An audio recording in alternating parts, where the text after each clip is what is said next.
ना मर्जी। एक तो अमित शाह ने चुनौती दी है, क्या चुनौती दी? दंगे कराएगा।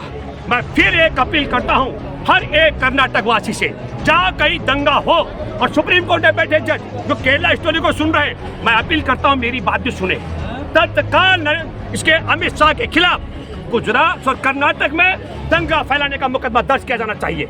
ये दंगे करे, इन पर राष्ट्रद्रोह का मुकदमा डाल करके जमानत के लाले पड़ जाए, ऐसी धाराओं के तहत आपको इनको बुक करना चाहिए। कोर्ट में बैठे जज साहब, फिल्म बननी चाहिए थी गुजरात की बेटियों को जिनको देह व्यापार के धंधे में धकेला गया भाजपा की केंद्र और राज्य सरकार डबल इंजन की सरकार के माध्यम से। केरला स्टोरी बनाने वालों ने कहा 30,000 ये अपने बाप की संतान है तो 300 गुमशुदगी की रिपोर्ट केरल की बेटियों की पेश कर दे। चैलेंज करता हूं नरेंद्र मोदी को, मोहन भागवत को, इनके तमाम गुर्गों को, तुम अगर अपने बाप की औलाद हो तो तुम 300 एफआईआर दिखा दो केरल की बेटियों की गुमशुदगी की। मैं 41,621 एफआईआर दिखाता हूं गुजरात पर। एक सीनियर आईपीएस अधिकारी मिस्टर सिन्हा ने कहा उन्हें देह व्यापार के धंधे में धकेला गया तो 2016 से केंद्र में मोदी तुम्हारी सरकार है और गुजरात में भाजपा की सरकार है। इन दोनों में से गुजरात की बेटियों को धंधे में धकेलने वाले वो आरोपी और अपराधी कौन है?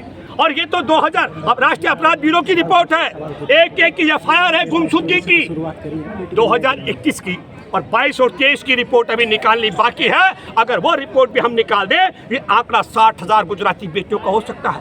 तो असल फिल्म बननी चाहिए थी गुजरात पर, और सुप्रीम कोर्ट में बैठे जज साहब, फिल्म बननी चाहिए थी गुजरात की बेटियों को जिनको देह व्यापार के धंधे में धकेला गया भाजपा की केंद्र और राज्य सरकार डबल इंजन की सरकार के माध्यम से। और आपने स्टोरी बना दी, कहाँ की? वो बना दी आपने केरल की। और केरल की स्टोरी में भी जिस प्रकार हमारे देश में सबसे बड़ी बात है, डिफेंस के रिसर्च के लिए सबसे बड़ा डीआरडीओ का निदेशक डायरेक्टर प्रदीप आईएसआई का एजेंट है, उसी तरीके से तुमने षड्यंत्र के तहत केरल में भी 3 संदिग्ध लड़कियों को ढूंढ निकाला जिनके आईएसआई के साथ संबंध बताए जा रहे हैं। लेकिन मैं आपको बताना चाहता हूं अंधभक्तों, वो एक्टिंग करने वाली लड़की भी, उसका पति भी मुसलमान है। उसने डंके की चोट पर कहा ये जिसको तुम बहुत उछल कूद कर रहे थे।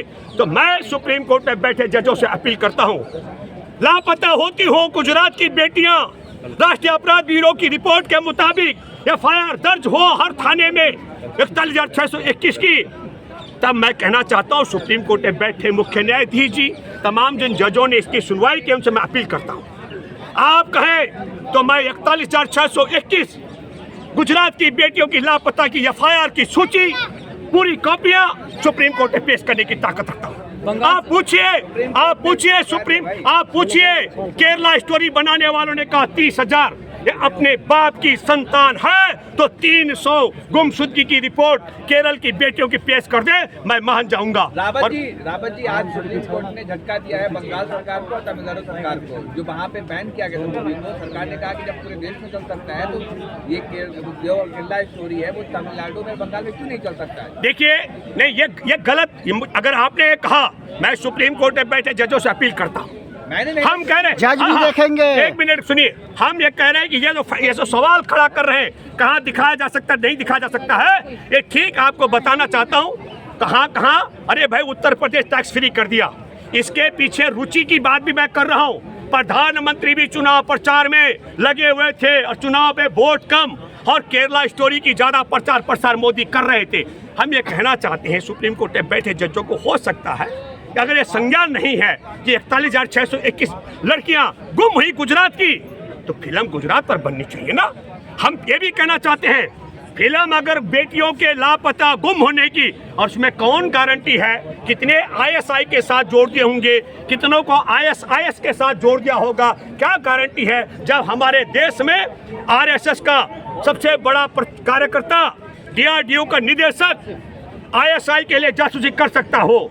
तब ऐसी स्थिति में गुजरात से लेकर केंद्र तक दोहरी, मैं कहता हूँ डबल इंजन की सरकार में फिर कहना चाहता हूँ सुप्रीम कोर्ट में बैठे जजों को एक और खुला भी करना चाहिए कि इस पर फिल्म बननी चाहिए। और मैं फिर कहना चाहता हूँ हमारे देश में गुजरात के झूठों पर मुझे गुजरात का झूठ बोलना पड़, झूठों पर ठगों पर भी पिक्चर बननी चाहिए। किस तरीके से लोगों को ठगा जाता है, कैसे झूठ परोसा जाता है। मॉडल है सर, क्या बात कर रहे हैं, प्रदेश का मॉडल है गुजरात। कैसा मॉडल है? मोदी जी देखा है 2014 नहीं देखिए, गुजरात जब है, गांधी का गुजरात तो पूरा दुनिया का मॉडल है, गांधी का गुजरात।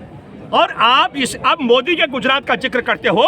हमारे देश के अंदर एकदम उठा करके देखिए, जिन जिन जगहों पर मोदी भाषणबाजी कर रहे हैं, वहाँ भाजपाई चुनाव हार रहे।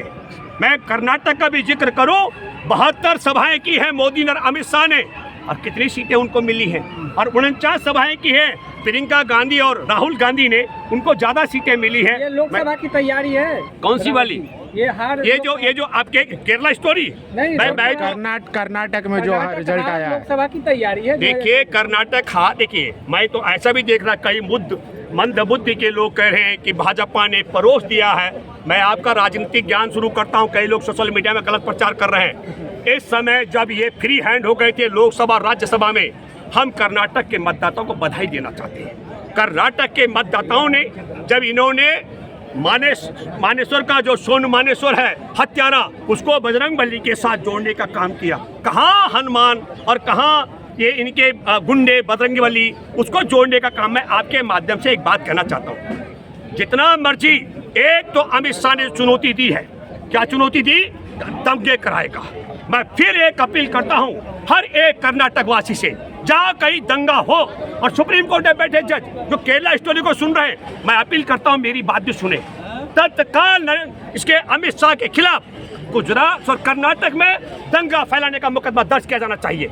दूसरा, मैं बधाई देना चाहता हूं कि उन्होंने दंगा फैलाने की धमकी देने वाले को खारिज कर दिया। और हमारे देश के अंदर जिस प्रकार की जिम्मेवारी कर्नाटक ने निभाई है, हमको लगता है दूसरा काम जो बड़ी ताकत के साथ, किसने कहा, हमारे देश में कांग्रेस ने दावा किया वो बजरंग दल पर प्रतिबंध लगाने वाला है। किसी दल पर प्रतिबंध लगाने के लिए केंद्र की मंजूरी बहुत जरूरी होती है, और केंद्र की तरफ से आपने देखा कि नरेंद्र मोदी किस तरीके से उछल कर बजरंगबली के नारे लगाते बजरंग दल के पक्ष में। इसलिए हमें लगता है वो संभव नहीं हो सकता है। लेकिन मैं आपके माध्यम से कहना चाहता हूँ, सिद्धारमैया से अपील करता हूँ, मैं नए मुख्यमंत्री बनने वाले हैं, आपसे अपील करता हूँ, ये दंगे करें, इन पर राष्ट्रद्रोह का मुकदमा डाल करके जमानत के लाले पड़ जाए, ऐसी धाराओं के तहत आपको इनको बुक करना चाहिए। ये मैं आपसे बागेश्वर हिंदू राष्ट्र बनाने की मांग कर रहे हैं। देखिए, हमारे देश में जब खालिस्तान की बात करने वाले पर देशद्रोह का मुकदमा बनता है, तो ये जो देश में हिंदू राष्ट्र, हमारे देश के संविधान की अनदेखी करके हिंदू राष्ट्र की बात कर रहे हैं, इन सब पर भी राष्ट्रद्रोह का मुकदमा बनना चाहिए। मुझे तो लगता है बिहार सरकार को ये पहल करनी चाहिए। जो राम जी को लाए वही जो, अरे भैया सुनो, इनको अब राम ने भी लात मार दी, हनुमान ने भी लात मार दी, अब वो चले गए। एक जादूगर है, उससे बढ़िया एक लड़की है, उस लड़की ने क्या कहा, वो लड़की क्या नाम है उसका, अरे को जादू देखती है वो सुहानी ने बहुत अच्छी बात कही। सुहानी ने कहा कि देखो ये फेस रीडर का मामला है। अब ये फेस रीडर इनके लिए भगवान राम और बजरंगबली से ऊपर हो गया। बिहार के लोगों से मैं अपील करता हूँ, ये राम तुम्हारा दामाद भी है, ये नहीं भूलना चाहिए। एक इन्होंने पाप किया, जय सिया राम होता है, इन्होंने सिया को राम से अलग किया, और अब इन्होंने अपने से राम और हनुमान को ही जुदा कर दिया, क्योंकि राम ने और हनुमान ने इनको धोखा दे दिया है। अब इनके अब धीरेन्द्र के शरण में चले गए। वो एक जादूगर आदमी है, वो जादू टोना करके जो कुछ कर दिखाता है, उससे कहीं कहने की बात सुहानी करके सुहानी दावा करती है कि मैं आपका जादू टोना करने से 10 लाख की भीड़ इकट्ठा कर। देखिए आप सुनो, आप एक बात समझिए, 10 लाख की भीड़ जनता ने नहीं खड़ी की है। RSS और बीजेपी के पास प्रतिष्ठा का सवाल है, तमाम बुड़बक लोगों को इकट्ठा किया जा रहा है। एक बात बता दूं, मैं जो शब्द कह रहा हूँ, एक भी बुद्धिमान व्यक्ति इन बाबाओं का भक्त नहीं हो सकता है। आप समझ रहे हैं ना? अरे ये नया आसाराम बना रहे हैं उसे। अब वही आसाराम था पहले, जिस आसाराम को बुलाने के लिए 8-10 कुंवारी कन्याएं स्विमिंग पूल में उसे नहलाती थी, और बाद में आपको पता है कि आसाराम ने क्या क्या किया, वो आप सबके सामने। मुझे लगता है RSS बीजेपी वाले एक नया आसाराम बनाकर चुनाव के लिए मैं सुनो, आसाराम एक नया बना करके और अपना 2024 का रास्ता बना रहे।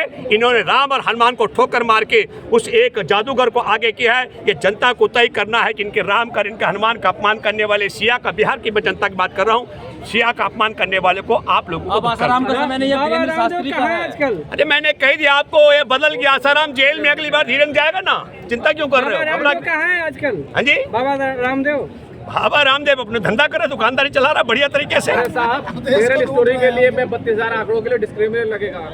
क्या कह रहे हैं आप? आंकड़ा फर्जी है 32,000 का केरल स्टोरी। मैंने आपसे कहा भैया आप कम सुनते हैं। हमने कहा कि मैं चैलेंज करता हूं नरेंद्र मोदी को, मोहन भागवत को, इनके तमाम गुर्गों को, तुम अगर अपने बाप की औलाद हो तो तुम 300 FIR दिखा दो केरल की बेटियों की गुमशुदगी की। मैं 41,621 FIR दिखाता हूं गुजरात की। पंडित जी